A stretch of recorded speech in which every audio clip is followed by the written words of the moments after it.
Hey guys, welcome to Aishu's kitchen. ఈరోజు మనం చేయబోతున్న స్పెషల్ స్నాక్ ఐటమ్ మసాలా ఆలూ కుర్కురే. దీనికి కావాల్సిన పదార్థాలు ఎలా చేస్తారో పదండి చూద్దాం. ముందుగా బంగాళదుంపల్ని పొట్టు తీసి వీటిని చక్కగా నీళ్ళలో నానబెట్టుకోవాలి. టీ స్పూన్ ఉప్పు వేసి 15 నిమిషాల పాటు వీటిని నానబెట్టుకోవాలి. నానబెట్టిన బంగాళదుంపల్ని ప్లేట్లో తీసుకొని వీటిని చక్కగా స్లైసెస్లా కట్ చేసుకోవాలి. మనం ఫ్రెంచ్ ఫ్రైస్ ఎలా కట్ చేసుకుంటామో ఇది కూడా అలాగే కట్ చేసుకోవాలి. అవన్నీ ఒకటే షేప్లో ఉండాలి, ఎందుకంటే అవి మనం గోలిచ్చేటప్పుడు క్రంచీగా క్రిస్పీగా రావాలి. అందుకని మనం బంగాళదుంపల్ని సేమ్ సైజులో కట్ చేసుకోవాలి. చక్కగా కట్ చేసుకున్న బంగాళదుంపల్ని మనం ఒక బౌల్లో వేసుకోవాలి. బంగాళదుంపల్ని కట్టర్తో మాత్రం కట్ చేయకూడదు, ఎందుకంటే పల్చగా వస్తాయి. వీటిని చక్కగా నీళ్ళల్లో క్లీన్ చేసుకోవాలి. నీళ్లు పోసి 3-4 సార్లు చక్కగా క్లీన్ చేసుకుంటే వీటిలో ఉన్న పిండి అంతా పోయి చక్కగా క్రంచీగా క్రిస్పీగా వస్తాయి ఆలూ కుర్కురే. క్లీన్ చేసిన బంగాళదుంపల్ని ఒక ఫ్రెష్ బౌల్లో తీసుకోవాలి. ఇప్పుడు మనం మసాలా కోట్ చేసుకోవాలి. 2 టీ స్పూన్ల బియ్యపిండి,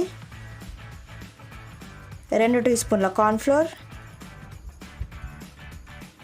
1 టీ స్పూన్ కారం, 1 టీ స్పూన్ ఉప్పు, 1 టీ స్పూన్ మిరియాల పొడి, 1 టీ స్పూన్ వేయించిన జీలకర్ర పొడి, 1 teaspoon chaat masala, 1 teaspoon garam masala, ఓ పచ్చిమిర్చి సన్నని తురుము, 1 టేబుల్ స్పూన్ కొత్తిమీర తురుము. మెల్లగా వీటిని కోట్ చేసుకోండి.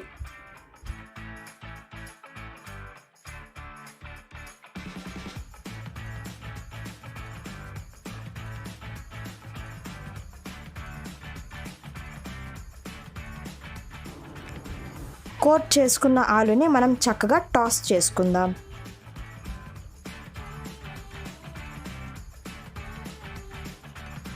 ఇప్పుడు నూనె గోరువెచ్చగా ఉంచుకోవాలి. వేడిగా ఉంచుకుంటే కలర్ వస్తాయి, కానీ క్రిస్పీగా క్రంచీగా రావు ఆలూ కుర్కురే. వీటిని 2-3 నిమిషాల పాటు అలా వదిలేసి ఆ తర్వాత కలుపుతూ వేయించుకోండి. ఈ రెసిపీలో తెలుసుకోవాల్సింది ఏంటంటే మనం ఆలూని స్ట్రిప్స్లా కరెక్ట్గా కట్ చేసుకోవాలి, లేకపోతే కొన్ని తక్కువగా వేగుతాయి, కొన్ని ఎక్కువగా వేగుతాయి. ఇవి లైట్ బ్రౌన్ కలర్ రాగానే మనం సర్వ్ చేసుకోవాలి. మిగిలిన కలర్ చల్లారాక వచ్చేస్తుంది. ఇప్పుడు వేడిగా ఉన్నప్పుడే మనం కోటింగ్ చేసుకోవాలి. నేను 1/2 టీ స్పూన్ కారంతో కోటింగ్ చేసుకున్నాను. మసాలా ఆలూ కుర్కురే రెడీ.